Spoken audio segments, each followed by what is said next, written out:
تو صلوات ترک نہ کیجیے گا، نہ رکوع میں، نہ سجدے میں، نہ تشہد میں، نہ قنوت میں۔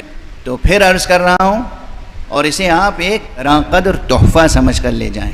دیکھیے وہ مالک ہے، قادر مطلق ہے، آقا ہے، خالق ہے، رازق ہے، محیی ہے، ممیت ہے، حی ہے، قیوم ہے، وہ اپنے بندوں کو جو کام کرنے کے لیے بھی حکم دے، اسے حق ہے اور اس نے دیا ہے۔ سینکڑوں بلکہ ہزاروں احکام قرآن مجید میں ہیں۔ اقیموا الصلاۃ، تم نماز پڑھو، آتوا الزکوٰۃ، تم زکوٰۃ دو، یہ کرو یہ نہ کرو، محرمات یہ ہیں، واجبات یہ ہیں۔ پورے قرآن مجید میں تلاش کیجیے، جہاں بھی اس نے کوئی حکم دیا ہے، حکم حاکم کی حیثیت سے دیا۔ یہ عجب حکم ہے، یہ نہیں کہا تم یہ کرو۔ خدا جتنا میں سوچتا ہوں لطف کبریا، اور اس کے بعد مقام و مرتبہ سید المرسلین، حضور کا مرتبہ ابھر کے سامنے آتا ہے۔ دیکھو میرے بندو، دیکھو مومنوں، دیکھو مسلمانوں، میں یہ کرتا ہوں، میرے مخصوص فرشتے یہ کرتے ہیں، تم بھی کیا کرو۔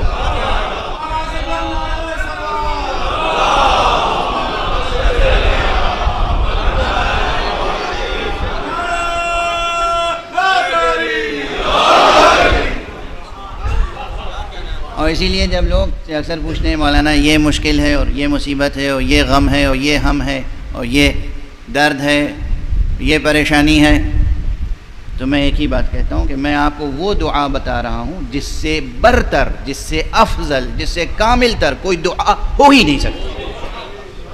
یعنی عقیدت میں نہیں کہہ رہا ہوں، ذوق، ذاتی ذوق کے تحت نہیں کہہ رہا ہوں، یہ حقیقت قرآن کی آیت ہے۔ آخر ان اللہ، بے شک، بالتحقیق خدا، وملائکتہ، اور اس کے مخصوص ملائکہ، اس نبی کی ثنا کرتے ہیں، اس نبی پہ صلوات بھیجتے ہیں، اس نبی پہ درود بھیجتے ہیں۔ اے ایمان لانے والو، تم بھی صلوات بھیجا کرو، تم بھی ثنا کرو، تم بھی۔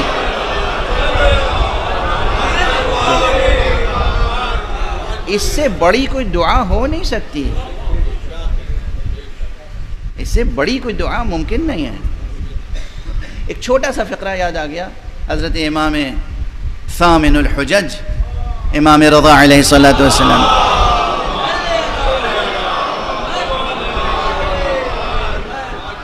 آپ نے ایک جگہ ایک دعا میں اس طرح سے ارشاد فرمایا ہے کہ اللہم صلی علی محمد و آل محمد، اور اس کے بعد وہ عبارت آگے بڑھتی ہے، وہ کہتے ہیں یا من شرفت الصلاة بالصلاة علیک،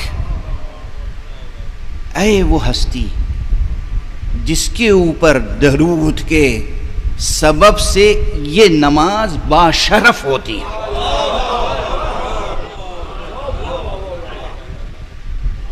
کیا فقرہ ہے، کیا مضمون ہے۔ یہ نماز، اس کے مرتبے میں اضافہ ہوتا ہے، اس کے شرف میں اضافہ ہوتا ہے، اس کے وزن میں اضافہ ہوتا ہے، اس کی قدر و قیمت میں اضافہ ہوتا ہے۔ کس سے؟ وہ جو تشہد میں صلوات پڑھتے ہیں اس سے۔ اور سب لوگ تو تشہد میں صلوات پڑھتے ہیں صرف، کیا کہنا ان کا کہ جو اپنے رکوع میں بھی صلوات پڑھیں، سجدے میں بھی صلوات پڑھیں، تشہد میں بھی صلوات پڑھیں، قنوت میں بھی صلوات پڑھیں۔ کتنی وزنی ہوگی وہ نماز۔ تو اگر جلدی نہ ہو، شرعی مجبوری نہ ہو، ذرا اطمینان سے نماز پڑھنے کا موقع ہو، تو صلوات ترک نہ کیجیے گا، نہ رکوع میں، نہ سجدے میں، نہ تشہد میں، نہ قنوت میں۔ ایک صلوات پڑھ دیجیے محمد۔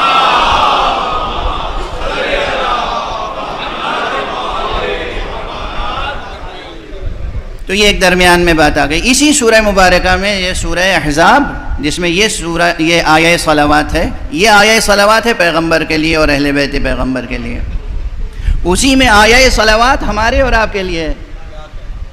هو الذی یصلی علیکم وَمَلَائِكَتُهُ لِيُخْرِجَكُم مِّنَ الظُّلُمَاتِ إِلَى النُّورِ، وہی ہے وہ پروردگار کہ وہ اور اس کے فرشتے تم پر رحمتیں نازل کرتے ہیں تاکہ تم ظلمتوں سے نکل کر نور تک پہنچو۔ سائنٹسٹ ہیں، جو مفکر ہیں، فلسفی ہیں، ادیب ہیں، سوچتے رہیں صرف یہ عنوان، ظلمتوں سے نور کی طرف اخراج۔